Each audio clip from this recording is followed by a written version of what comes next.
ทีนึงเดี๋ยวเขารอตอนตื่น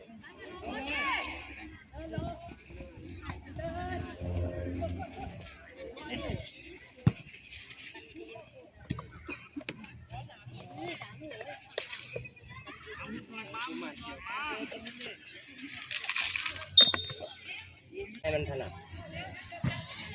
เดี๋ยวทับเสื้อก็ได้หรือไม่เอาเสื้อทับก็ได้ปรับให้มันถนัด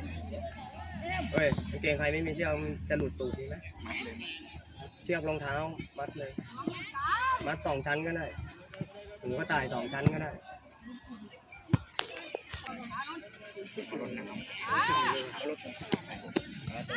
เปียกช่ำ